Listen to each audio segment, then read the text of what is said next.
Thank you.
इच्छिता ती पाहे इहलोकीचा हा देह देव इच्छिता ती पाहे धन्य आम्ही जन्मा आलो धन्य आम्ही जन्मा आलो दास विठोबाचे झालो आयुष्याच्या या साधने सच्चिदानंद पदवी घेणे धन्य आम्ही जन्मा आलो धन्य आम्ही जन्मा आलो दास विठोबाचे झालो तुका म्हणे पावटणी करू स्वर्गाची निशाणी धन्य आम्ही जन्मा आलो धन्य आम्ही जन्मा आलो दास विठोबाचे झालो विठ्ठल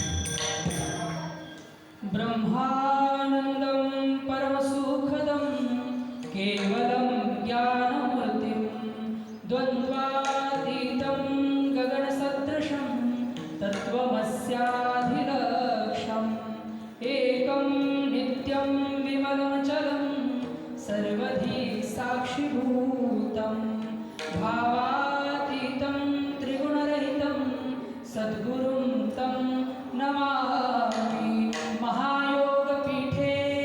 महायोगपीठे तटे भीमरथ्यां वरं पुण्डरिकाय दातुं मुनीन्द्रे समागत्य तिष्ठं तमानन्दकन्दं समादिष्टतिष्ठं तमानन्दकन्दं परब्रह्मलिङ्गं भजेत् पाण्डुरङ्गं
दुसरे चरण संतांच्या त्यांच्या कृपादाने कथेचा विस्तारू त्यांच्या कृपादाने कथेचा विस्तारू बाबाजी सद्गुरु दास तुका वचन ऐका कमळापती माझी हक्काची विनंती कर जोडितो कथे काळी आपण असावे जवळी जयांचे केलिया स्मरण होय सकळ विद्यांचे अधिकरण तेची वंदू श्री चरण श्री गुरूंचे ते नमस्कारोनी आता इह लोकीचा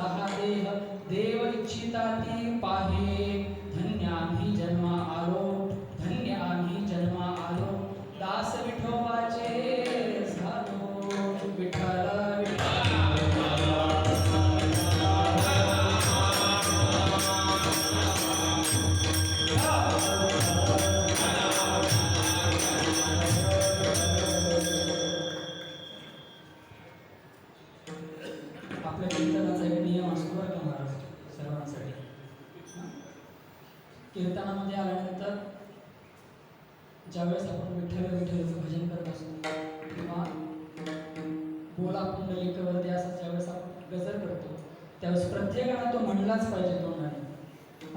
कीर्तनात आल्यानंतर आपल्याला भगवान नावाचा उच्चार करायला सांगणं ही फार मोठी दुर्दैवाची गोष्ट आहे बरं का.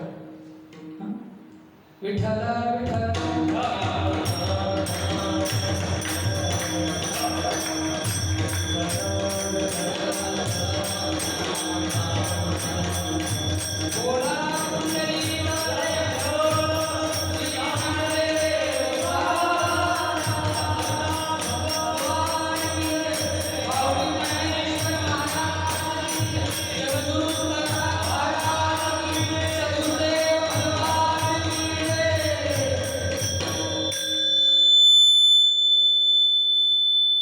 इहलोकीचा हा देव इच्छिताटी पाहे, धन्य आम्ही जन्मालो दास विठोबाचे झालो. प्रस्तुत प्राप्त कीर्तन सेवेसाठी निवडलेला अभंग हा देहूनिवासी वैराग्याची मूर्ती वारकरी संप्रदायाचे कळस आणणे जाणारे जगद्गुरु तुकोबारायांचा हा 4 चरणांचा अभंग आहे. या अभंगामध्ये तुकोबाराय आपण मानवी जन्माला आलो, आपल्याला मनुष्य देह भेटला याबद्दल धन्यता मानतात बरं का. आणि हा जो नरदेह आहे याची किंमत थोडक्यात तुकोबाराय आपल्या अभंगात सांगतात.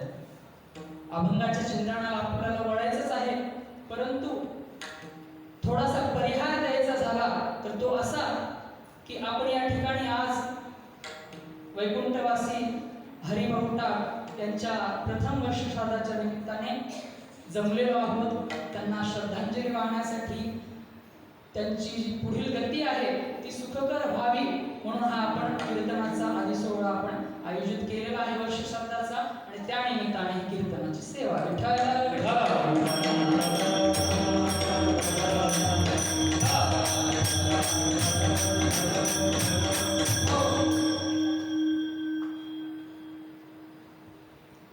महाराज. काही लोकांना ज्यांनी आतापर्यंत अनेकदा कीर्तन ऐकले आहेत ना, त्यांना थोडासा असा एक प्रश्न ऐकायला पडलाही असेल की कीर्तन वर्षश्राद्धाचा आहे, मग धन्यता देणारा अभंग काय? असं अनेकांना. नाहीतर कीर्तन वर्षश्राद्धाच्या किंवा पुण्यतिथीच्या कीर्तनासाठी क्षणोक्षणी करावा विचार, नको नको मना बंतु माया जळी वगैरे वगैरे असे अभंग घेतले जातात. परंतु आज हा अभंग घेण्यामागचं कारण असं आहे की ज्यांचं वर्षश्राद्ध आपण करतोय ना, त्यांच्या जर थोडंफार जीवनाकडे पाहिलं तर आपल्याला हा अभंग सोयीस्कर वाटेल. कशामुळे महाराज? मानवी जन्माचं सार्थक कशामुळे होतं? एकतर भक्तीमुळे होतं, आणि दुसरं सद्गुरूंची ज्यावेळेस आपल्याला अनुग्रह भेटतो सद्गुरूंचा, त्यावेळेस या मानवी जन्माची धन्यता प्राप्त होते. विठ्ठल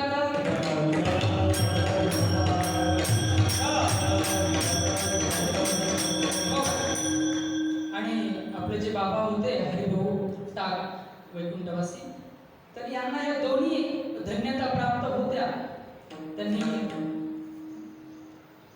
परमपूज्य संत श्री आशारामजी बापूजी आमचेही गुरु आहेत, आमचे गुरुबंधू सुद्धा इथे उपस्थित आहेत. आणि सर्व घराणं जे आहे ते त्यांचं शिष्यमंडळींचं घराणं आहे, साधकांचं घराणं आहे. आणि त्यांचा जो अनुग्रह त्यांना प्राप्त झाला होता, दीक्षा जी प्राप्त झाली होती, मनुष्य जन्माला आल्यानंतर एक तर मनुष्य जन्मच फार दुर्लभ आहे महाराज. दुर्लभ हो मानुषो देहो देहिनाम क्षणभंगुर, नाही का? मनुष्य देह हा खरंच दुर्लभ आहे. आणि मनुष्य देहामध्ये आल्यानंतर सुद्धा भगवत भक्तीची आवड निर्माण होणं ही फार दुर्लभ गोष्ट आहे महाराज. हे किती दुर्लभ गोष्ट सांगू का तुम्हाला? आता आपण ज्या मंदिरात कीर्तन ऐकतोय ना, त्याच्या आजूबाजूला भरपूर घर आहेत, लोकसंख्या भरपूर आहे, परंतु ज्यांना कीर्तन ऐकावं असं वाटतं ना, तेवढी लोकसंख्या ही एवढीच आहे. विठ्ठल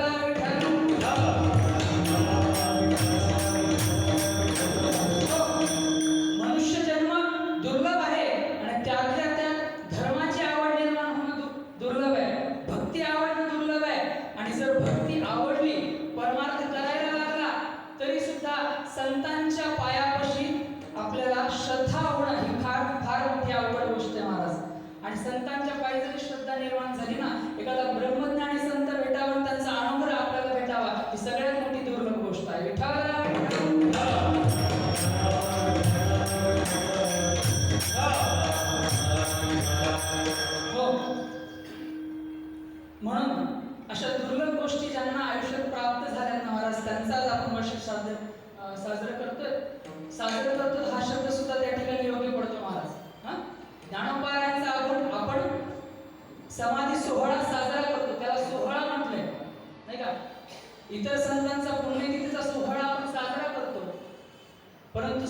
सामान्य माणसाचा हा सोहळा नसतो. आपल्याला दुःख होतं, आपल्याला म्हणजे जर कोणी गेला ना महाराज आपल्याला दुःख होतं, परंतु ज्यांना आयुष्यामध्ये या दोन गोष्टी भेटल्यात ना महाराज त्यांच्या जाण्याचं कधी दुःख करायचं नसतं. ही गोष्ट म्हणायला सोपी आहे, करायला अवघड आहे ही मला माहित आहे, परंतु शास्त्र असं सांगतं, संत असे सांगतात की असं जर एखादा आपला घरातला गेला ना माणूस तर माणसाने दुःख करू नये असं शास्त्र सांगतं बरं आपल्याला.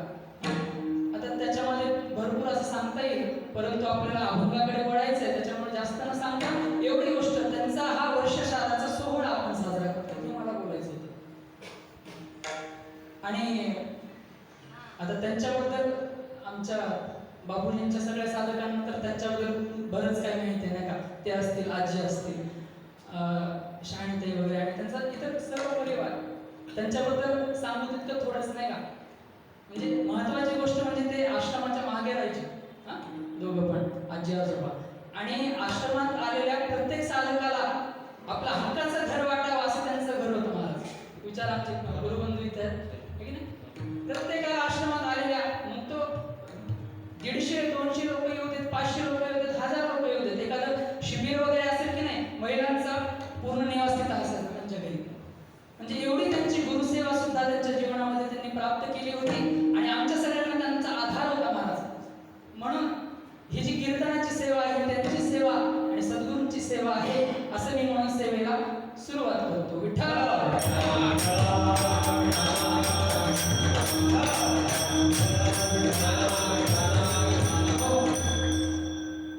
जसं आपण सुरुवातीला थोडंसं चिंतन केलं महाराज, मनुष्य जन्म हा दुर्लभ आहे. मनुष्य जन्म दुर्लभ आहे, परंतु देहीना क्षणभंगुर हे सुद्धा आपण ऐकलं होतं नाही का. भेटला तरी तो क्षणभंगुर आहे. कोणाचा नरदेह किंवा कुठल्या पशु पक्ष्यांचा म्हणा, झाडांचा म्हणा किंवा मनुष्याचा म्हणा, कुठला देह चिरकाल असा टिकलाय. असे फक्त आपण जे चिरंजीवी म्हणतो ना, 10 नावं घेतो, तर त्यांचं सोडून बाकी सगळ्यांचं सांगा महाराज कोणाचं टिकलंय का. असा कोणता मनुष्य आहे जो जन्माला आला आणि त्याने मृत्यू प्राप्त नाही केला.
जो कोणी अवताराला आलाय ना महाराज,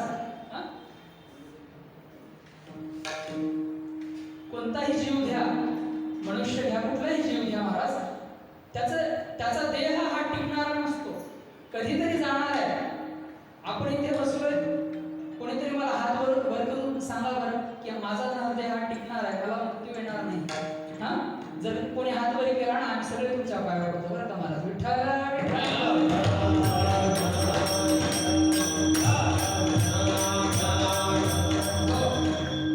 मग हा नरदेह टिकणार नाही म्हणजे हा क्षणभंगुर आहे.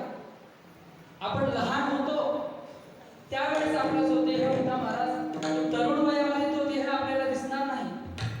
म्हातारे झाल्यानंतर तो देह आपल्याला जशा तसा दिसणार नाही. हा बदलता देह आहे. प्रलय हा शब्द तुम्ही ऐकला असेल ना सर्वांनी. प्रलयाचे 3 प्रकार शास्त्र सांगतं. एक नित्य प्रलय, दुसरा नैमित्तिक प्रलय आणि तिसरा महाप्रलय. शरीर जे बदलत जातं ना महाराज, हा नित्य प्रलय आहे. सर्व गोष्टी आपल्या आयुष्यामध्ये घडोघडी बदलत जात असतात.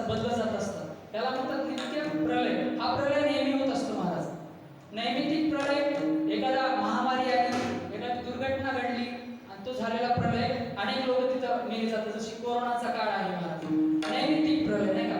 आणि महाप्रलय ज्याच्यामध्ये सर्व जे पृथ्वी वगैरे हे सर्व जे आहे पूर्ण ब्रह्मांड ज्याच्यामध्ये नाश होऊन परत त्याची उत्पत्ती व्हायला सुरुवात होते, याला म्हणतात महाप्रलय. या नैमित्तिक आणि नित्य प्रलयामध्ये किंवा महाप्रलयामध्ये ज्या ज्या गोष्टी नष्ट होऊन जातात त्या गोष्टी नश्वर आहेत असं त्यांना आपण म्हणतो महाराज. त्यात हा नरदेह आहे, हा पंचमहाभूतांचा बनलेला आहे. आपला आहे का? कोणाचा नरदेह आहे? पंचमहाभूतांनी भरलेला. कोणाचे हे घर, हा देह कोणाचा? आत्माराम ज्याचा तोची जाणे. ज्ञानोबा म्हणतात कोणाचा हा देह? प्रश्न विचारतात. कोणाचा हा देह? हा नरदेह कोणाचा? आत्माराम ज्याचा तोची जाणे. आपल्याला असा प्रश्न पडला पाहिजे बरं का महाराज. ज्याला असा प्रश्न पडत नाही ना त्यानं समजावं आपली भक्ती, आपला देव काही कामाचा नाही. त्याच्यामुळे मी तुमच्या समोर काही प्रश्न ठेवतो महाराज सुरुवातीला, आणि शेवटी मला सांगा तुम्हाला त्या प्रश्नाची उत्तरं भेटली का? जर तुम्हाला त्या प्रश्नाची उत्तरं भेटली नसेल ना महाराज तर माझ्या कीर्तनात काहीतरी कमी पण आहे असं मी समजेल. पहिला प्रश्न, तुम्ही कोण आहात? पहिला प्रश्न ऐकू का? आपण कोण आहोत? पहिला प्रश्न. दुसरा प्रश्न, आपण कुठून आलो? लक्षात ठेवा का, आपण कुठून आलो? तिसरा प्रश्न, आपल्याला कुठे जायचंय? चौथा प्रश्न, आपण इथे कशासाठी आलो? मी म्हणतो महाराज कीर्तन ऐकण्यासाठी आलो, बाकी कशासाठी नाही का. विठ्ठल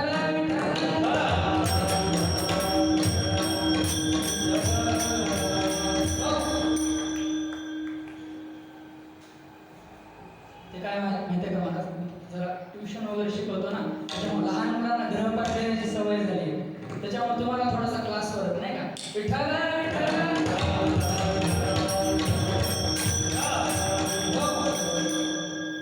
प्रश्न तुमच्या लक्षात राहिले असतील. चला आता त्याची उत्तर आपण शोधूया थोडी तुकोबारायांच्या सोबत नाही का. तर हा नरदेह दुर्लभ आहे, क्षणभंगूर आहे, परंतु तरी सुद्धा किती क्षणभंगूर आहे महाराज? नरदेह म्हणा, संसार म्हणा, संतांनी प्रमाण दिली त्याची. हा देह नाशिवंत, मळमूत्राचा बांधा, वरी चर्म घातले का, कमी कीटकांचा सांधा. ज्याला हा नरदेह सुंदर वाटत असेल ना महाराज, त्यांनी फक्त हा अभंग ऐकायचा आणि चिंतन करायचं डोळे मिटून. हा नाशिवंत देह जाणार सकळ, आयुष्य खातो काळ सावधान नाही का. थोडासा विचार करा महाराज, जो चमडा आपल्याला सुंदर दिसतो ना त्याला थोडस मनातल्या मनात डोळे झाकून हटवून बघा त्याच्याकडे काय दिसेल तुम्हाला, आणि मग म्हणा की हा नरदेह कसा आहे? सुंदर आहे.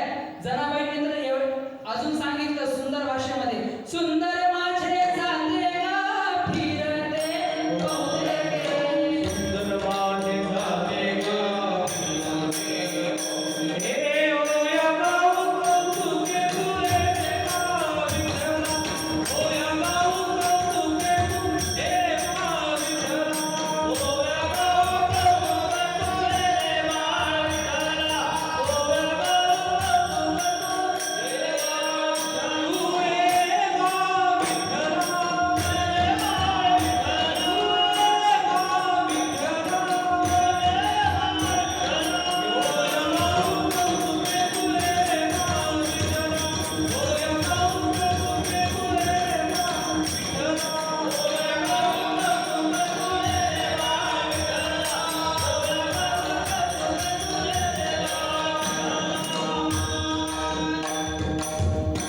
सुंदर माझे जाते ग फिरते बहुतेके, ओव्या गाऊ कौतुके तू ये बा विठ्ठला.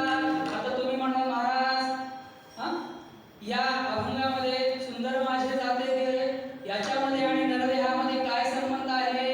आता थोडंसं माझ्याकडे इकडे लक्ष द्या बरं का. इकडे लक्ष नाही दिलं तर तुम्हाला मार्क 0 पडतील बरं. हे बघा आता, सुंदर माझे जाते गे फिरते बहुतेके, ओव्या गाऊ कौतुके तू ये रे बा विठ्ठला. जनाबाईंना आपल्या सर्वांचं मर्म कळालेलं आहे बरं का महाराज. हा, आपण सुंदर कशाला म्हणतो? नरदेहाला. जनाबाई याच्यात हे सांगते, सुंदर माझे जाते गे. कुठे जाते? 84च्या चक्रामध्ये फिरायला जाते बरं का. सुंदर माझे जाते गे फिरते बहुतेके. आणि हे जर फिरणं थांबवायचं असेल महाराज तर ओव्या गाऊ कौतुके तू ये रे बा विठ्ठला. अजून ह्याच्यामध्ये काय भरलेलं आहे? याच्यामध्ये विशेषतः काय? जीव शिव दोन्ही खुंटे गे प्रपंचाचे नेटे गे, लावून पाची बोटे तू ये रे बा विठ्ठला. जीव आणि शिव नावाचे या जातीला दोन खुंटे आहेत महाराज. जीव म्हणजे आपण सगळे आणि शिव म्हणजे परमात्मा. दोन खुंटे जरी असतील तरी या दोन्ही खुंट्याला धरल्याशिवाय जात फिरणार नाही महाराज. हा, लावून पाची बोटे गे तू ये रे बा विठ्ठला. पंच ज्ञानेंद्रिय आणि पंच कर्मेंद्रियाने जर भगवंताचं भजन केलं ना महाराज, हे जात फिरायचं थांबेल आणि आपल्याला काय होईल? मोक्ष प्राप्त होईल.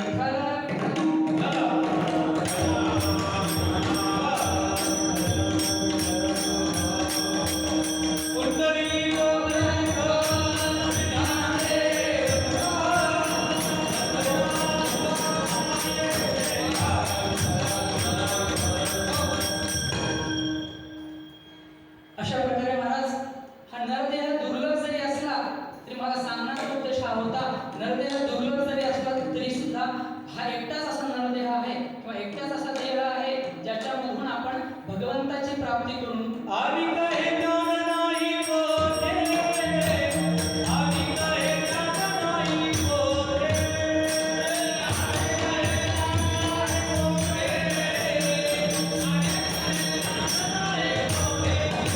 ओ या प्रती घरे देवाचे भजन, आजचे गाणे देवाचे भजन, हे या प्रती घरे देवाचे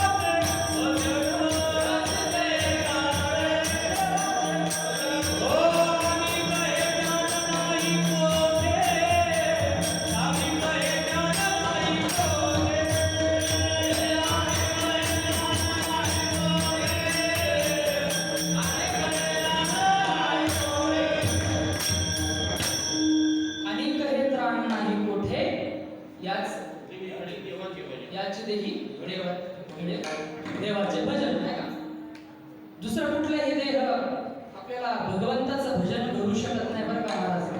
मग 84 लक्ष योनिमधलं दुसऱ्या कुठली योनी घ्या किंवा मग देवतांचं जरी शरीर आपण घेतलं ना महाराज तरी सुद्धा भजन देवतांच्या शरीरामध्ये सुद्धा आपल्याला घडू शकत नाही. म्हणून अभंगाच्या पहिल्या चरणामध्ये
इहलोकीचा नरदेह आहे ना, त्याची इच्छा कोण करतात म्हणे? देव सुद्धा त्याची इच्छा करतात. मग आपल्याला भेटलंय ना, मग देव सुद्धा त्याची इच्छा करतात. आपण जर थोडासा विचार केला ना, महाराज तुकोबाराय असं का म्हटले असते, देवांना का हा नरदेह आवडतो?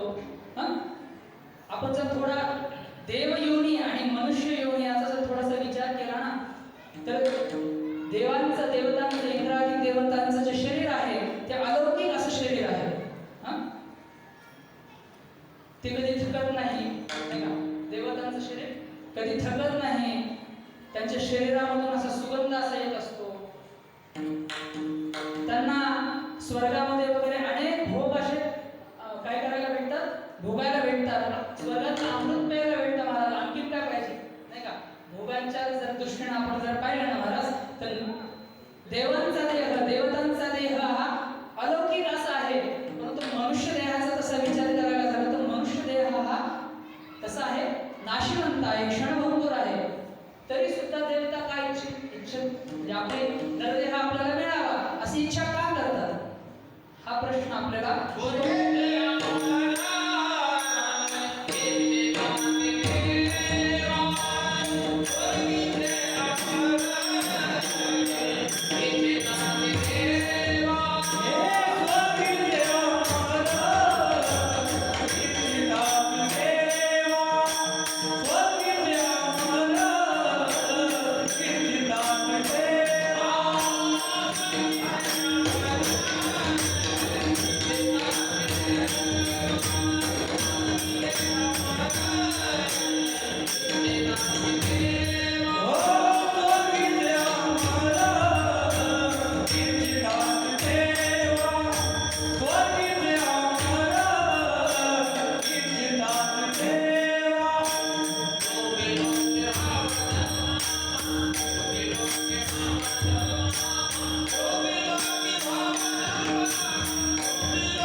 देवा आणि मृत्यूलोकी व्हावा जन्म आमचा, नाही का?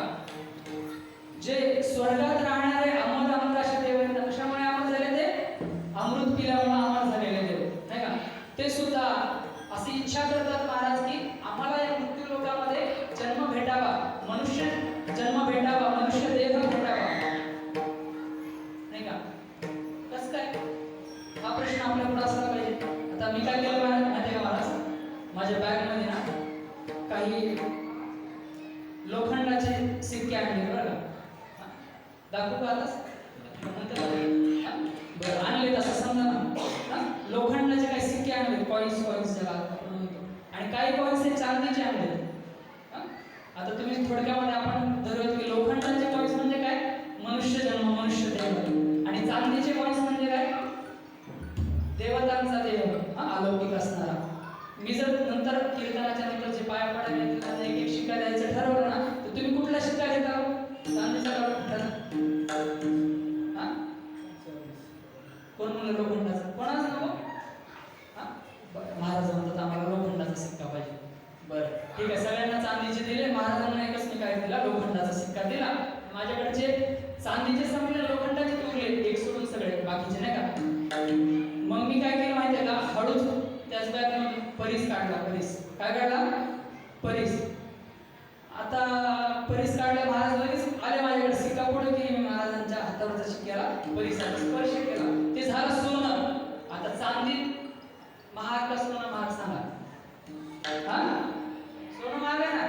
मग ज्यांनी चांदीचे नेले होते ना, आता परत लोखंडाचे भेटणार नाही. विठ्ठल विठ्ठल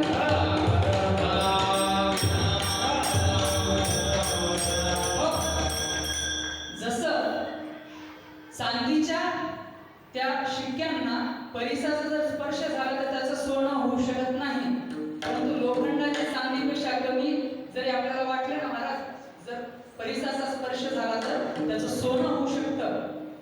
तसं आपल्या ह्या नरदेहाचा आहे.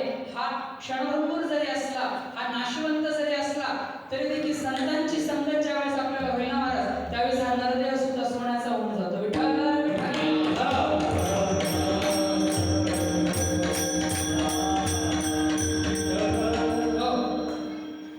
कोणाची संगत? संतांची. कबीरदासजी एका ठिकाणी असं म्हणतात बरं का महाराज, कबीरदासजी म्हणतात की मी दोन प्रकारचे परीस पाहिले असं कबीरदासजी म्हणतात. एक परीस जो लोखंडाचं सोनं करतो, हा लोखंडाचं सोनं करतो, परंतु म्हणले त्याच्यापेक्षा अजून लई महत्वाचा एक परीस मी पाहिला म्हणतात कबीरदासजी, जो लोखंडाचं सोनं करीत नाही, लोखंडाचं सुद्धा परीसच करून टाकतो. विठ्ठल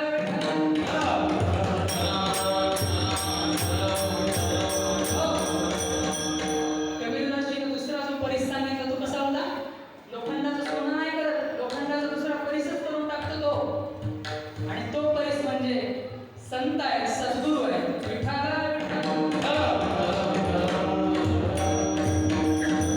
हो. आणि अशा प्रकारे आपल्याला जर वाटत असेल की आपल्या आयुष्याची धन्यता प्राप्त व्हावी महाराज, तर दास बनावं लागतं. दास कोणाचा? एक तर सद्गुरूंचा, नाही तर भगवंताचा. अभंगाच्या दुसऱ्याच्या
विठोबाचे दास झालो, पांडुरंगाचे दास झालो, भगवंताचे दास झालो, आम्ही धन्य आहे. आता तुम्ही मला सांगा महाराज, दास होणे खरं धन्यताची गोष्ट आहे का? दास होणं, दास म्हणजे काय हो? गुलाम, नौकर, आहे का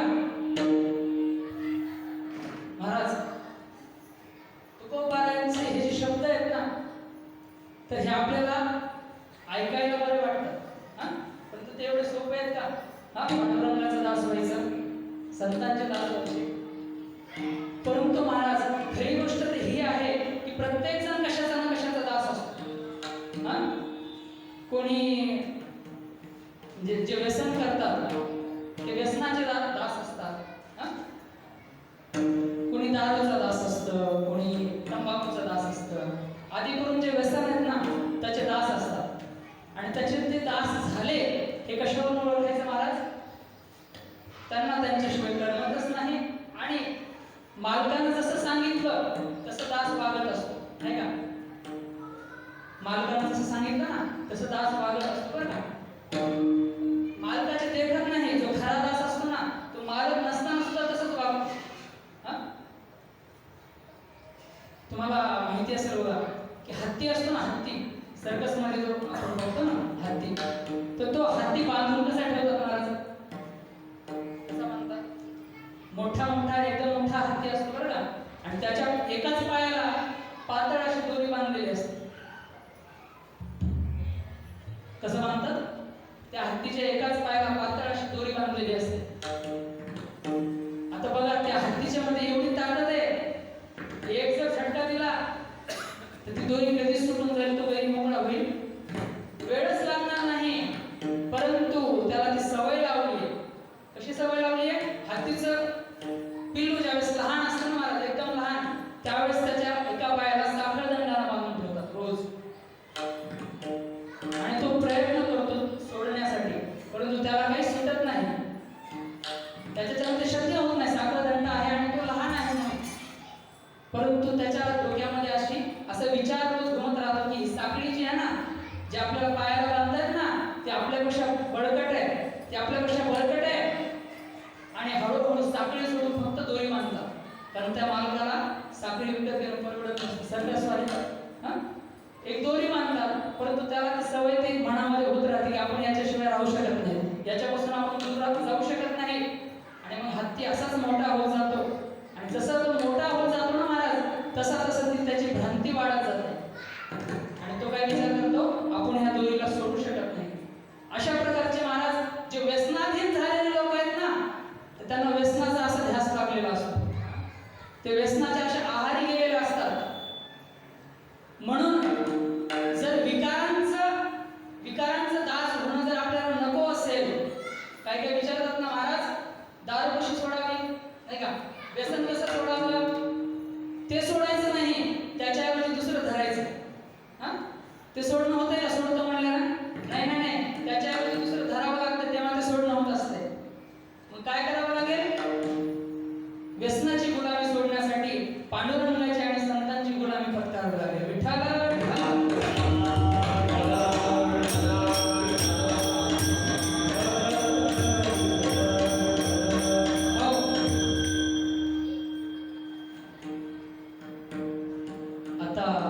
मागेच काही दिवसापूर्वी आणि काही जण नेमकेच आमच्या सद्गुरुदेवांचे दर्शन झाले बरं का महाराज.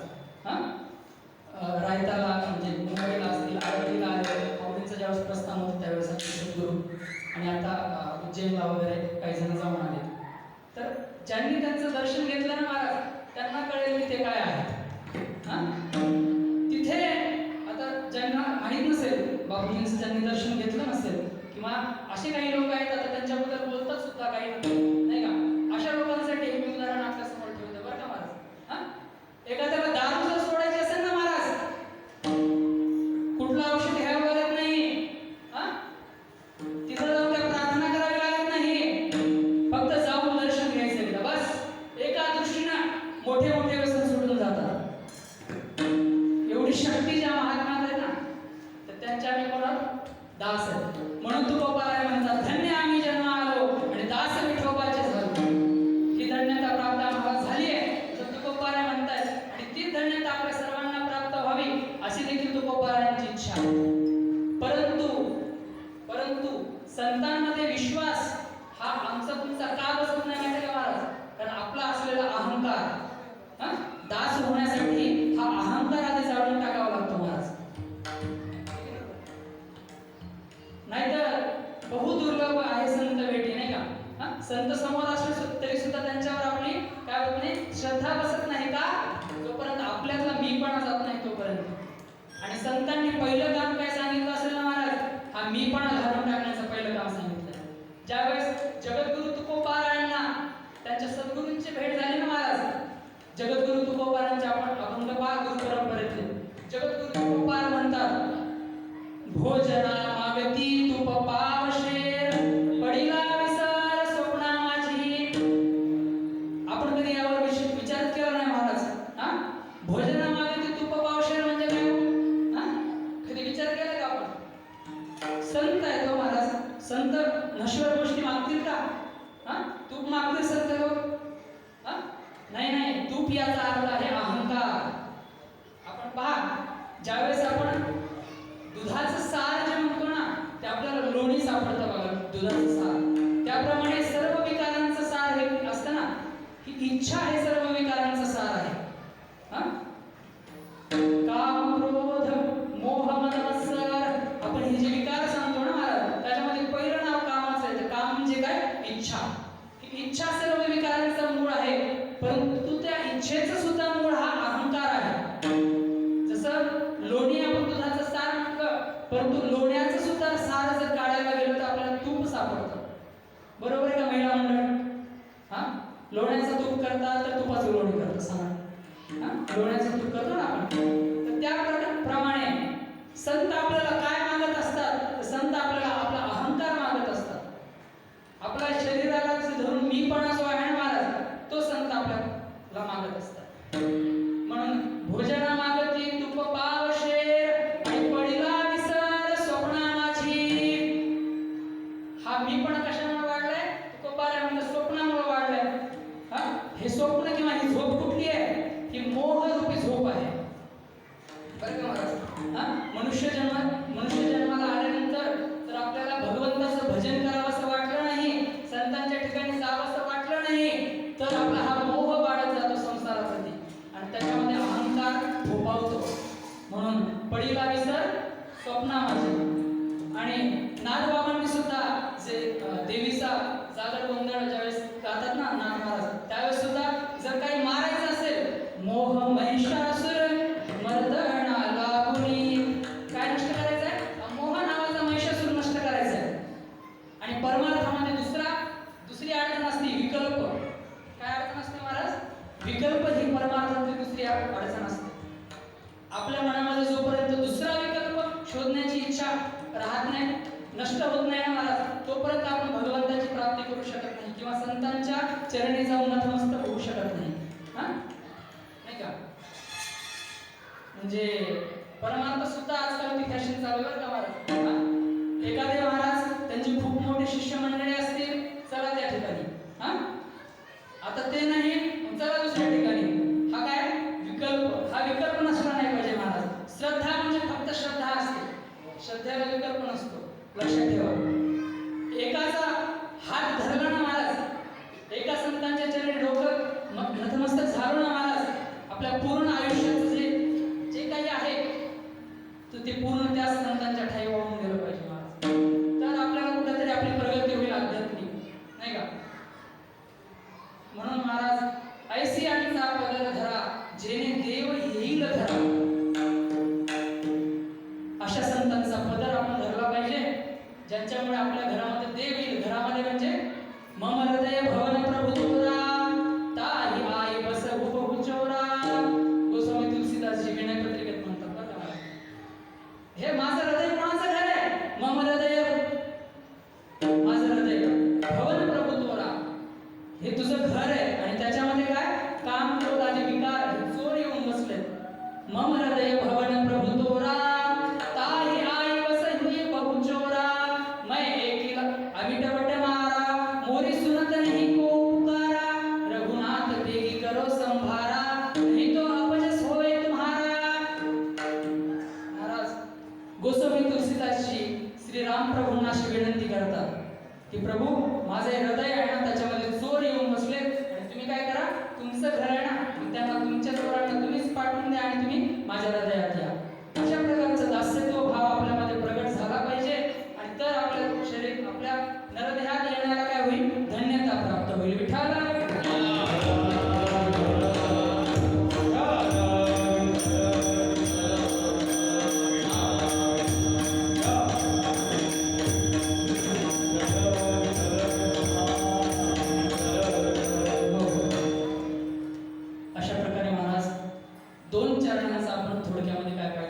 चिंतन आपण केलेलं आहे. आणि तिसऱ्या चरणात तो उभार आपल्याला आयुष्याच्या साताने औषध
सच्चिदानंद पदवी घेणे.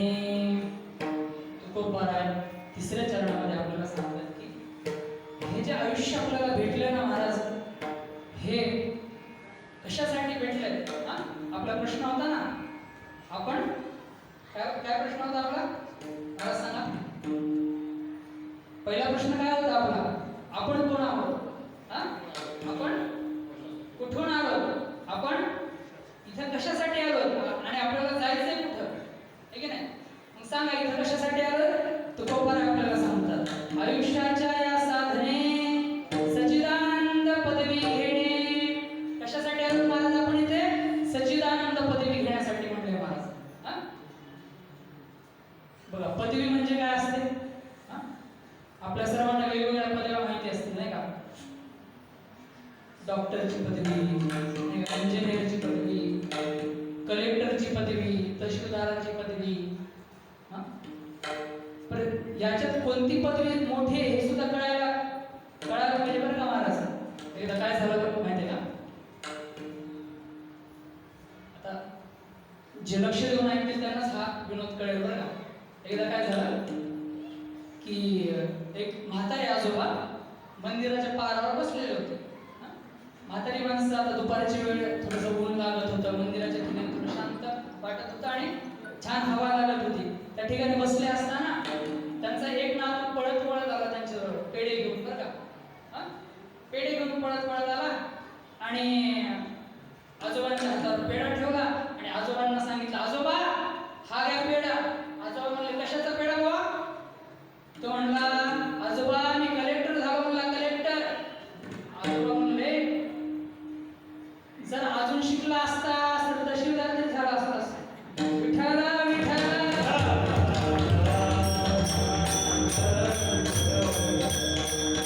हो, आजोबा काय म्हणले, जर अजून शिकायचंच की म्हणले रे, तहसीलदार तरी झाला असतास. हे कलेक्टर काय झालं बाबा?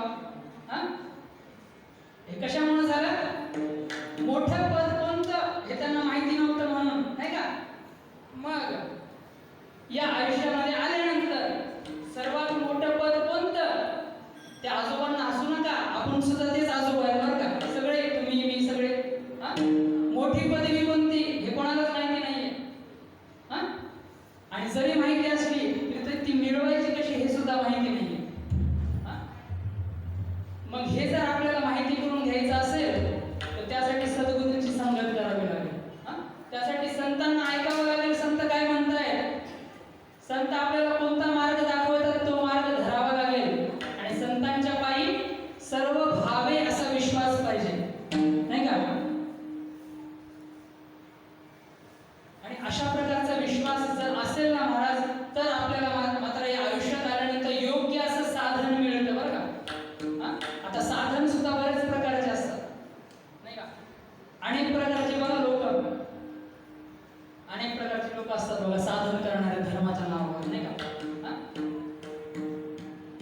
म्हणजे आपण थोडस तिकडे जाऊ, आश्रमाकडे जाताना तिकडं त्याच्या अलीकडे काय लागतं? जे काही लागतं कमान विमान पांढरे जे काही आहे ते, त्या ठिकाणी अनेक प्रकारचे लोक अनेक प्रकारचे साधन करत असतात बघा महाराज. कुठलं साधन?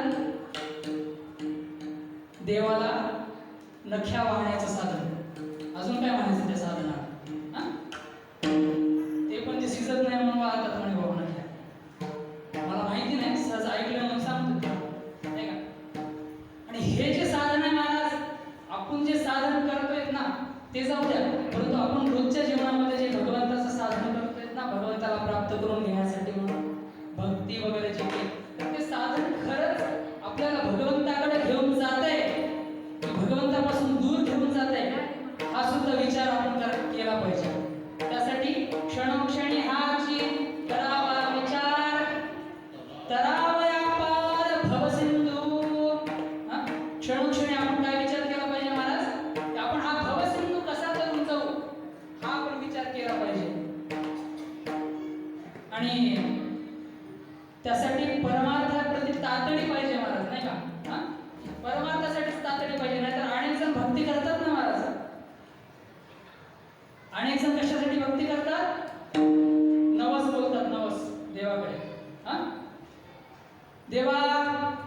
मी तुला काहीतरी करतो बाबा, 4-5 जणांना जेवण घालतो, हा? तुला नारळ वाहतो, मग मला काय दिलं पाहिजे, तू हे हे दिलं पाहिजे. आता काय काय मागण्या ठेवतात ते कीर्तनात एक एक सांगायला गेलो, लय मोठी लिस्ट आहे महाराज त्याची. हा? आता ते आपण सगळ्यांनी विचार केला पाहिजे त्याचा, नाही का? हा? हे अशा प्रकारचं जे साधन आहे ना महाराज, मी मागे सुद्धा अनेक ठिकाणी असं बोललेलं आहे की एक सूत्र असतं मला नेहमी लक्षात ठेवा आयुष्यामध्ये कि जो कुछ मांगता है उसे उतना ही मिलता है, और जो कुछ नहीं मांगता है उसे सब कुछ मिलता है, विठ्ठल विठ्ठल.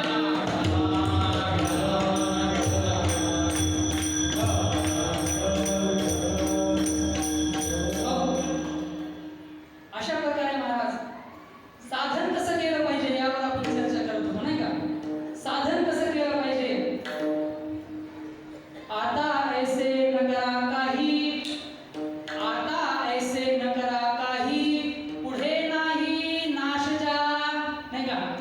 पुढे जाऊन त्याचा नाश होणार नाही अशासाठी काहीतरी करा, असं तुकोबाराया प्रमाणात आपल्याला सांगतात, नाही का? क्षणभंगुर गोष्टी देवासमोर मागून हा देवाचा अपमान आहे महाराज. आपण एखाद्या करोडपतीकडे जा, अंबानी, टाटा, बिर्ला, जे काही तुम्हाला नाव घ्यायचे घेऊन टाका पटकन मनातल्या मनात, आणि त्याच्याकडे जा आणि त्याला म्हणा 5 रुपये दे ना रे बाबा, हा? चहा प्यायचा मला. त्याचा अपमान झाला का नाही? करोडपती मागतो किती त्याच्याकडे? 5 रुपये. त्याचा अपमान जसा झाला ना महाराज, तसा भगवंत कर्तुम शक्य, अन्यथा कर्तुम शक्य, अकर्तुम शक्य, तिन्ही प्रकारे त्यांना सगळं काही शक्य आहे असे भगवंत आणि सद्गुरू असतात महाराज. त्यांच्याकडे नश्वर गोष्ट काहीतरी मागणं हे संतांना कधीच आवडलेलं नाही महाराज. मागायचं असतं तर काय मागायचं? राहू आता हेचे ध्यान, डोळा मन लोपट, किंवा हेच दान दे का देवा, तुझा विसरण भावा, नाही का? मागायचं तरी संतांनी काय मागितले महाराज? भगवंताच्या नामाविषयी प्रेम, भगवंताविषयी प्रेम, आणि भगवंत माझा आहे आणि मी भगवंताचा आहे हे आपुलकीचं नातं संतांनी मागितलेलं आहे महाराज. संसारामध्ये आपण ज्याला ज्याला माझं म्हणलं ना, किंवा ज्याला मी म्हणतो तो देह सुद्धा, आणि ज्याला माझं म्हटलंय ते सगळ्या वस्तू, परिवार, नातेवाईक, हे सगळे जे काही आहे ना महाराज, ते एक ना एक दिवस आपली साथ सोडून जाणार आहे, बरं का? आमचे सद्गुरुदेव म्हणतात बरं का, कधी कधी ते मराठी बोलतात आपल्या इकडे असताना, हा? ते म्हणतात, महिला मंडळी म्हणतात, बहनों बताओ, अगर गहना चोर लेके जाएगा, गहना अगर चोर चोरी करके जाएगा तो आपको ऐसा बोलेगा क्या, माताजी मी चालले बरं का, राम राम, टाटा, बाय बाय, विठ्ठल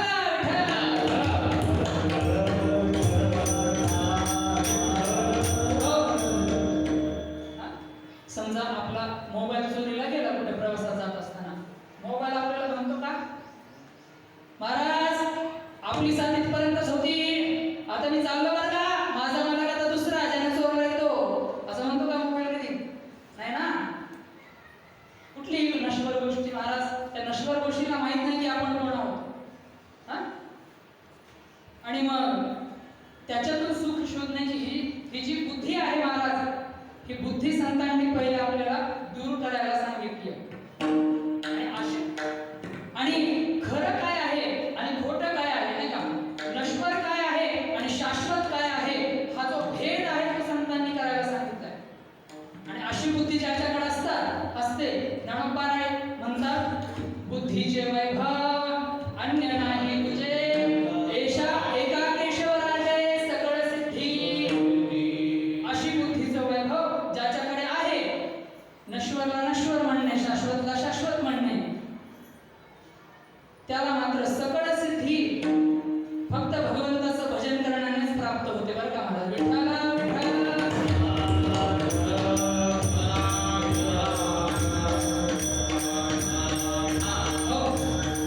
म्हणून महाराज तिसऱ्या या चरणामध्ये आपल्याला सांगतायत की आयुष्याच्या या साधने सच्चिदानंद पदवी घेणे, सतचित आनंद ही पदवी घेणे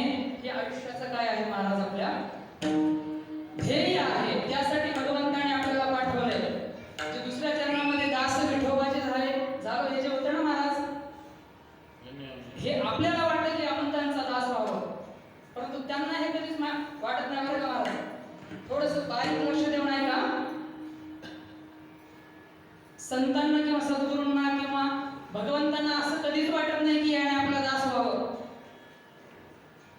आपण एकदा का त्यांच्या चरणी समर्पण केलं ना महाराज, तर ते आपल्याला त्यांच्यासारखं बनवून टाकतात. जे सुरुवातीला म्हणलं होतं ना मी, दोन प्रकारचे परीस आहेत जे कबीरदासजींनी आपल्याला सांगितलं होतं. संत आपल्याला संतच बनवण्याचा प्रयत्न करत असतात. आपला दास ठेवण्याची त्यांची इच्छा नसते, परंतु आपल्या मनात ज्यावेळेस त्यांच्याबद्दल श्रद्धाभाव उत्पन्न होतो ना, त्यावेळेस मात्र ते एक सेकंद सुद्धा वेळ लावत नाहीत महाराज. आपल्या मनाची शुद्धी झाल्याच्या नंतर की आपल्याला सच्चिदानंद पदवी, सच्चिद आनंद हा परमेश्वराचा स्वभाव आहे. सत आहे म्हणजे तो तिन्ही अवस्थांमध्ये तो खरा आहे, सत्य आहे. कालही होता, आजही आहे आणि उद्या सुद्धा असणार आहे. त्याला म्हणतात सत. सत्य नाही बरं का, सत. हा दुसरं असतं मिथ्या. जी गोष्ट आता दिसतीये, समोर राहणार नाही, मागे सुद्धा नव्हती, त्याला म्हणतात मिथ्या. म्हणजे हे जगत जे आपल्याला दिसतं ना, आपण आता मस्त कीर्तन श्रवण करतोय, हा एका तासापूर्वी आपण इथं होतो का? नाही. काही वेळानंतर आपण असे बसलेले राहू का? नाही नाही. त्रिगुणात्मक प्रकृतीमध्ये हे जे जग आहे, जे आपण डोळ्यांनी बघतोय, ते सगळं कसं आहे महाराज? ते सगळं मिथ्या आहे. आणि सत काय आहे? तर सत हा ईश्वर आहे. आणि त्या ईश्वराचे आपण कोण आहोत? तर आपण त्याचे अंश आहोत. मम एवांशो जीवलोके जीवभूत सनातन. 15व्या अध्यायात गीतेच्या भगवंताजी आपल्याला सांगतात, हा जो जीव आहे तो कोण आहे? माझाच अंश आहे असं म्हणतात. ज्याप्रमाणे समुद्रातल्या पाण्याचा थेंब हा समुद्रापेक्षा वेगळा नसतो, ज्याप्रमाणे आता बघा इथं पंखे आहेत नाही का, लाईट आहे, माईक आहे, साऊंड आहे, अजून ज्या ज्या इलेक्ट्रॉनिक्स वस्तू आहेत ना महाराज, हे सगळे लागले म्हणले आम्ही, फक्त बटन दाबलं नाही म्हणले, चालेल काय? हा मग काय फायदा एवढं सगळं बटन नाही दाबलं तर? हा तसं आहे महाराज. हे सगळं जे दिसतंय ना, त्याच्यामध्ये इलेक्ट्रिसिटी नावाचा जो वीज नावाचा जो घटक आहे ना, तो सगळ्यांमध्ये सारखाच आहे, परंतु त्याच्याशिवाय कोणाचंच काही चालत नाही. तसं तो भगवंत तुमच्या आमच्या शरीरामध्ये, सजीवांमध्ये सगळीकडे ओतप्रोत भरलेला आहे. त्याच्याशिवाय कोणाचंच चालत नाही, परंतु त्याला कोणापासून काय फरक पडत नाही महाराज. हा इथला जर एक जण उठून गेला तर कीर्तन बंद पडेल काय? नाही ना. किंवा इथं कोणी माईक मध्ये बोलायला जरी नसलं तरी सुद्धा तिकडे ऑन असलं आणि थोडासा इथे जर आवाज झाला तर तो पुढे आवाज आपल्याला साऊंड मधून ऐकायला भेटेल. गाणारे वाजवणारे कीर्तनकार याची तर काहीच गरज नसते, परंतु गरज कोणाला असते? गरज आपल्याला महाराज भगवंताची. लोक पण काही काही अशी भक्ती करतात महाराज, जसं का भगवंताला आपली गरज आहे जास्त. एकाला मी विचारलं बरं का महाराज, सहज मंदिरामध्ये आल्यानंतर म्हणलं, काय म्हणलं मंदिराला घंटी कशामुळे असते? घंटी वाजवतात ना मंदिरात आल्यानंतर, कशाला असते? तो म्हणला मंदिरात आल्यानंतर घंटी जोरात वाजवायची असते म्हणला. कशामुळं?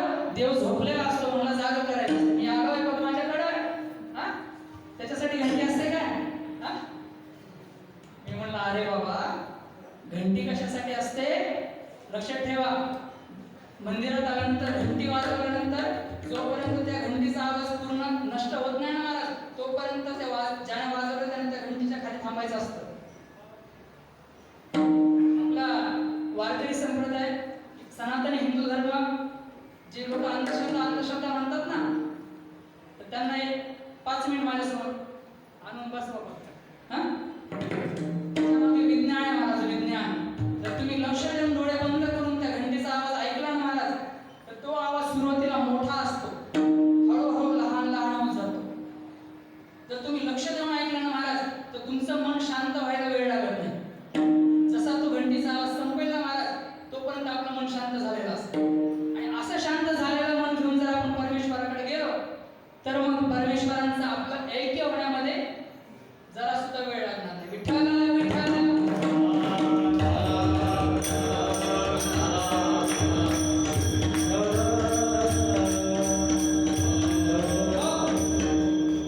अशा प्रकारे महाराज आपलं मन शुद्ध ज्या साधनाने मन शुद्ध होत नाही ना ते साधन मात्र आपलं चुकीचं साधन आहे हे आपण ओळखलं पाहिजे. एकदा काय झालं माहिती का महाराज, यांना भजनी मंडळामध्ये जास्त कळलं. एका ठिकाणी असंच कीर्तनाला गेलो होतो बघा, आणि कीर्तन झाल्यानंतर आता मी नवीन कीर्तनकार आहे आणि कुठे शिकलेलो नाही महाराज. कीर्तन वगैरे कशामुळे आहे, सगळं सद्गुरुदेवांची कृपा आहे. मी काय कुठे वारकरी शिक्षण संस्थेमध्ये कुठे शिक्षण घेतलं नाही किंवा कुठे असं गायन आत्ताशी शिकायला सुरुवात केली. गरज पडते म्हणून आत्ताशी कुठं गायन मला शिकायला सुरुवात केली. एका ठिकाणी असंच महाराज कीर्तनाला गेलो आणि अशा आमच्या महाराजांसारखे आणि भजनी मंडळी वगैरे होते आणि कीर्तन झाल्यानंतर एक महाराज माझ्या समोर येऊन बसले, म्हणजे वरिष्ठ आपले काका बसले येऊन, आणि त्यांनी मला सांगितलं, ही लोक सुद्धा मला सांगतात, ही लोक प्रेमाने सांगतात. काय म्हणतात, महाराज थोडं स्वराकडे लक्ष द्या बरं का. काका आम्हाला तर खूप शिकवत असतात स्वराकडे, आश्रमात वगैरे आम्ही ज्यावेळेस पाठ तसं त्यांनी सुद्धा ते मला सांगितलं. परंतु त्यांचा बोलण्याचा थोडासा टोन मला लक्षात आला महाराज. त्यांनी काय म्हणले, महाराज म्हणले तुम्ही काय रोज भजनाला जात नाही का म्हणले, तुमचा स्वर लागत नाही, जरा भजनाला जात जा म्हणले नेहमी, भजन करत जा म्हणले, कीर्तन करायला सांगतो भजन करत जा म्हणले. ठीक आहे, तरी आपण मोठ्या माणसाचं काय करावं, उलटं बोलू नये, असं काय करावं, आपल्याला अशी तसे काही संस्कार आहेत आपल्यावर. परंतु मी मनातल्या मनात असा विचार केला की जशी ह्याची भाषा आहे, म्हणजे ज्या झाडाला जास्त फळ लागलेलं असतात त्या झाडाचा उंची कशी असते, थोडीशी झुकलेला असतो तो, नाही का. आणि ज्या झाडाला फळांची कमतरता असतो तो ताठ असतो. मग त्यांचा तो ताठरपणा बघून मी मनातल्या मनात ओळखलं यांची काहीतरी आहे म्हणून, कुठंतरी आपल्याला चूक सापडेल म्हणून यांची. मग आमच्यासोबत जे एक दोन भजनी होते त्यांचा थोडा चेहरा उतरला मला, आमच्या महाराजांना असं बोलतायत म्हणून. आणि असंच बसल्या बसल्या मी हसत होतो. मी काय करत होतो, हसत होतो म्हणलं, मनातल्या मनात असं स्मित हास्य करत होतो. कारण सद्गुरूंनी सांगितले, सुख दुःख सब सुख स्वप्ना दुःख गुरुला दोनो है मेहमान, नाही का. मग थोड्या वेळाने काय झालं माहितीये का, त्या महाराजांचा हळूच खिशामध्ये हात गेला. दोन्ही खिशामध्ये, एकातून काढली डब्बी, एकातून काढली पुडी. कशाची, चुन्याची आणि तंबाखूची. आणि त्यांनी सुरू केलं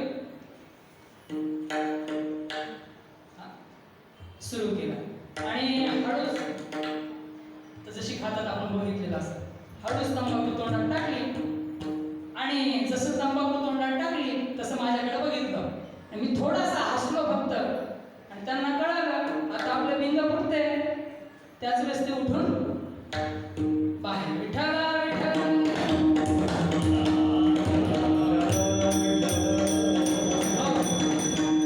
सांगण्याचा उद्देश काय माहिती का महाराज, जर भजन करून तुमचा स्वर लागू शकतो तर भजन करून तुमचं व्यसन का सुटत नाही. मग तुम्ही काय भजन विठाला विठाला.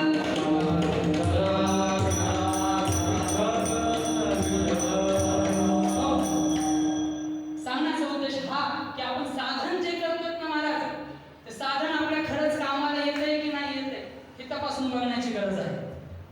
असं भरपूर काही सांगता येतं महाराज, परंतु आपल्याकडे कमी वेळ आहे म्हणून थोडं आपल्या समोर जावं लागेल, नाही का. म्हणून आयुष्याच्या या साधने सच्चिदानंद पदवी घेणे, आयुष्याच्या या साधने याच्यावर थोडं कसं असं दुसरं चिंतन करता येतं. तत्वज्ञानाला धरून आहे, वेदांताचं चिंतन आहे, त्याच्यामुळे थोडंसं लक्ष देऊ नाही का. आयुष्याचं साधन म्हणजे काय, साधन नेमकं आयुष्य म्हणजे काय, माणूस किती दिवस जगतो हे कशावर ठरलेलं असतं. तर शास्त्र असं सांगतं हे माणसाच्या श्वासोश्वासावर ठरलेलं असतं.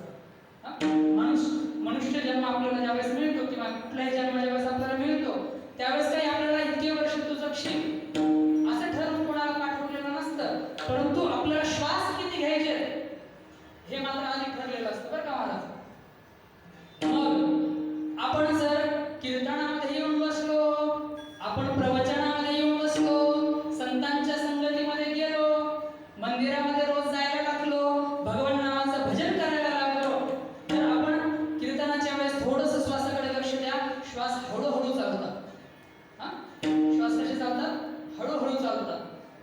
आणि ज्यावेळेस आपण एखादं चुकीचं काम करायला जातो ना महाराज, त्यावेळेस आपोआप श्वासाची गती वाढत जाते. ज्यावेळेस आपण थकून येतो, दमून येतो त्यावेळेस सुद्धा ज्यावेळेस चुकीचं काम करतो माणूस त्यावेळेस त्याची धडधड वाढत जाते, श्वासाची गती वाढत जाते आणि श्वास जास्त खर्च होतात. त्याच्यामुळं भजन कीर्तन करणाऱ्यांचं आयुष्य आपोआपच वाढतं महाराज. जेवढं निश्चित आयुष्य आहे ना, म्हणजे जेवढे श्वास भेटले ते जर कमी वेळात खर्च केले आयुष्य वाढणार आहे. जेवढे श्वास भेटले ते जर कमी वेळात खर्च केला आयुष्य कमी होणार आहे. आणि जास्त वेळात खर्च केले तर जास्त. आपल्या घरी गॅसचं सिलेंडर येतं बघा, याच्यावर तुम्हाला हे लक्षात येईल. त्याच्यामध्ये काय भरलेला असतो? गॅस भरलेला असतो. आता तो गॅस तुम्ही जर महिनाभरात टिकवायचा ठरवला तरी टिकू शकतो, 2 महिने टिकवायचा ठरवला तरी टिकू शकतो, किंवा 5 दिवसात संपवायचा ठरवला तरी सुद्धा संपू शकतो. हे कशावर डिपेंड आहे किंवा कशावर ठरलेलं आहे? तुम्ही त्याचा वापर किती करता याच्यावर हे ठरलेलं आहे.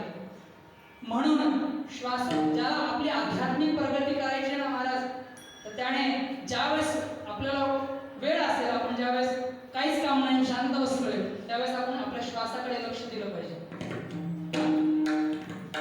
आपल्या मनाने श्वास घेतो का आपण? नाही. हे सर्व भगवंताची लीला आहे. श्वासोश्वास चालू आहे, परंतु आपल्याला फक्त त्याचा द्रष्टा बनायचं. ज्यावेळेस आपल्याला वेळ भेटेल त्यावेळेस फक्त त्याच्याकडे लक्ष द्यायचं. श्वास आत घेतला बाहेर गेला एवढं फक्त लक्ष द्यायचं. आणि त्याच्या श्वास माला नावाचे एक प्रकार असतात जे सद्गुरूंच्या ठिकाणी तुम्हाला बसल्यानंतर आता कीर्तनात ऐकाल तुम्ही, परंतु तुमची जर श्रद्धा नसेल ना तर ते साधन तुम्हाला कधी जमणार नाही. ते साधन असं आहे, त्याला श्वास माळा म्हणतात. कबीरजी ज्याचा उच्चार असं करतात, माला श्वासो श्वास की भगत जगत के बीच, जो फेरे सो गुरु की ना फेरे सो नीच, असं कबीरजी सांगतात. आणि एवढंच काय, ज्ञानोबा हरिपाठात सांगतात, अजपा जपणे उलट प्राणाचा.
ज्या गोष्टीचा आपल्याला जास्त संग होतो ना महाराज, नियमित ज्याचा संग आहे तर त्याची किंमत सुद्धा आपल्याला कळत नाही. नियमित आपण हरिपाठ म्हणतोय, नियमित आपण म्हणतोय भोजनामध्ये तुप पावशेर मगाशी मी सांगितलं ना, आपल्याला अर्थ आपल्या समोर ठेवला ना, नियमित आपण म्हणतोय, पण कधी विचार करायला आपल्याला आपली तयारीच नाही त्याच्याकडे. जर तुम्हाला खरा आनंद प्राप्त करायचा असेल ना महाराज, कधीतरी एका दिवशी फक्त एकच अभंग घ्या, किंवा अभंगाची नुसती एकच ओळ घ्या, आणि जेव्हा कधी वेळ भेटेल ना तेव्हा ती ओळ उच्चारत राहणे मिळेल हळूहळू, आणि त्याचा विचार करत राहा महाराज. विचार करा.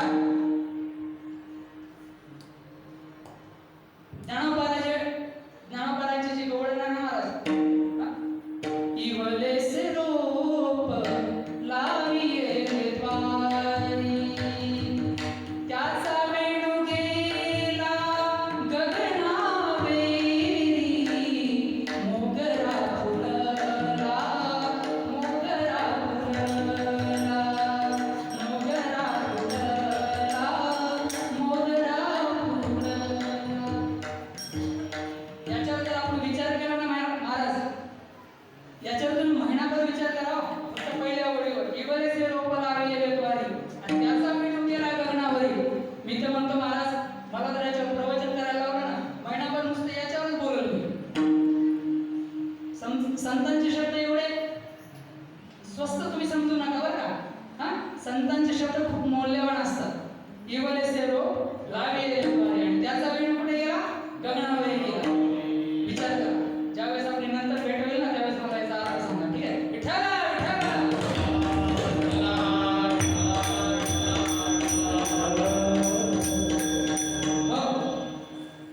विठोबा रुक्माईचं भजन करायला लागतं. सर्वांच्या हातावरी विठोबा रुक्माईचं भजन मुखाणे.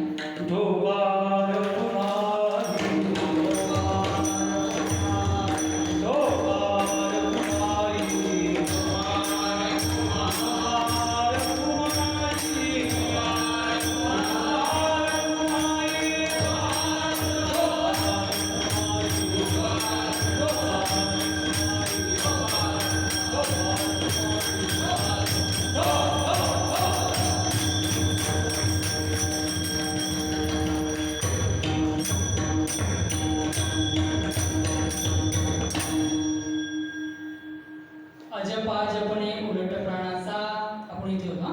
तेथे हिमणाचा निर्धार वसे.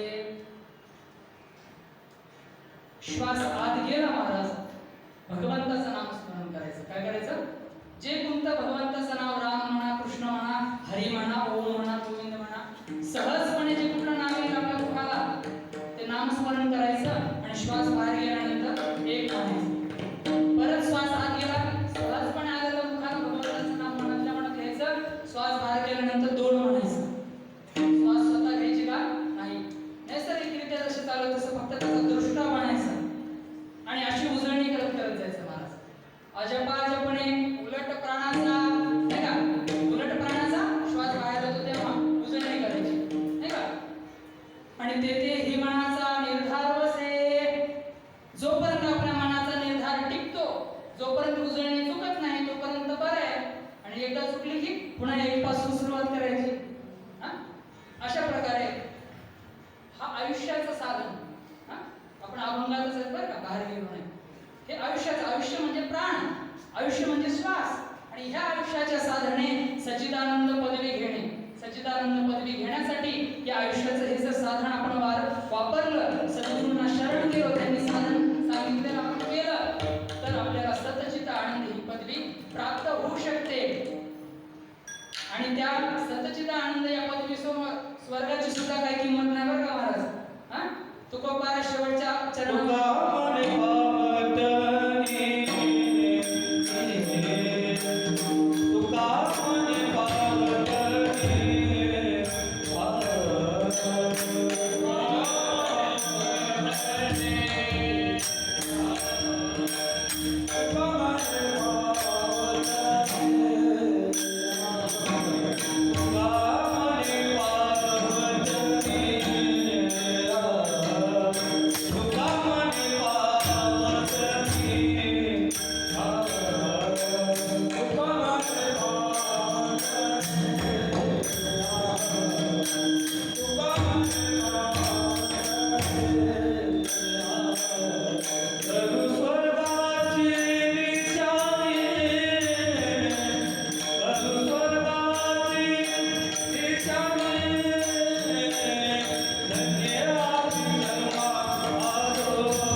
शेवटच्या चरणामध्ये तुकोबाराज सांगतात की तुका म्हणे पावगणी करू स्वर्गाची निशाणी. एकदा जर का सच्चिदानंद पदवी प्राप्त झाली तर स्वर्गाची निशाणी सुद्धा पायाखाली घाल असं तुकोबाराज शेवटच्या चरणामध्ये आपल्याला सांगतात. आणि अशा पद्धतीने महाराज जेवढं काही चिंतन माझ्या पात्रतेमध्ये बसलं, माझी जेवढी पात्रता आहे तेवढं मी चिंतन आपल्यासमोर मांडण्याचा प्रयत्न केलेला आहे. जर तुम्हाला याच्यात काही चांगलं वाटलं असेल ना महाराज खरंच, तर ते माझ्या सद्गुरुदेवांचा ज्ञानप्रसाद आहे असं म्हणून त्याला ग्रहण करा. आणि काही जर चुकलं असेल तर बोलिलेले पुरे वेळे वाकुळे उत्तर करा क्षमा अपराध महाराज तुम्ही सिद्ध. तर तुमचंच लहान लेकरू आहे असं म्हणून त्याला पदरात घ्या, मला माफ करा जर काही चुकलं असेल तर. आणि काही चांगलं वाटलं असेल ते मात्र सद्गुरूंचं म्हणून घ्या. आणि जाता जाता महाराज भगवंताच्या चरणी प्रार्थना करतो की बाबासाहेब जे पुढचा प्रवास आहे मृत्यूनंतरचा तो चांगला प्रवास व्हावा आणि भगवंत त्यांना सद्गुरू त्यांना आपल्या चरणापाशी जागा देतील अशी मी अपेक्षा करतो. आणि हे जे काही आयोजन त्यांच्या परिवाराने केलंय तर त्यासाठी त्यांना भगवंताकडून धन्यवाद देतो बरं का. धन्य माता पिता धन्य पुत्रम धन्यम कुलोद्भव धन्याच्या वसुधा देवी यत्र स्यात् गुरु भक्ततः. अशी गुरुभक्ती सर्वांना मिळो असं मी भगवंताच्या चरणी प्रार्थना करतो. आणि तुम्हा सर्वांचं कोमटं व्हावं अशी मी इच्छा प्रकट करतो. आणि ज्यांनी या कीर्तनासाठी सहकार्य केलं महाराज, माझ्या एकट्याचं काहीच नव्हतं बरं का महाराज याच्यामध्ये. जर हे गायला नसतील तर स्वर कधीच गेले असते. त्यामुळे सगळेच आमचे गुरुबंधू म्हणजे आम्ही सोबत जिथे संगीत शिकतोय तर तिथे आमचे ते मित्र आहेत, परंतु मित्र म्हणण्यापेक्षा आमचे गुरुच आहेत ते. त्यांच्यापेक्षा मी खूप काहीच नाही त्यांच्या पुढे गायनाच्या बाबतीमध्ये. असे हरिभक्तपरायण तुकाराम महाराज खरा, तसेच आमचे गुरुबंधू हरिभक्तपरायण अच्युतराव महाराज देशमुख. आणि महाराजांचा आपल्या दोघांचा मला काही परिचय नाही आहे, साधारणच आहेत ते सुद्धा आमचे गुरुबंधूच आहेत सिंगणापूरचे. आणि मृदुंगावर जे आपल्याला साथ देत होते महाराज विष्णू महाराज कदम हरिभक्तपरायण, या सर्वांचे सुद्धा खूप खूप आभार, खूप खूप धन्यवाद. आणि या सेवेला पूर्ण विराम. ज्ञानेश्वर